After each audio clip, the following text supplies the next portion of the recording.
Parang daungan ng mga barko yun eh, mga fish market. Kasi doon may park,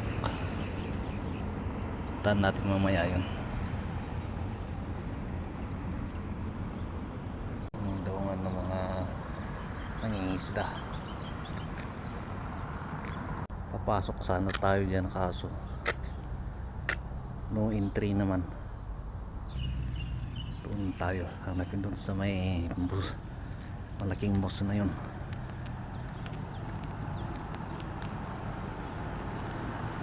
Pwede na doon.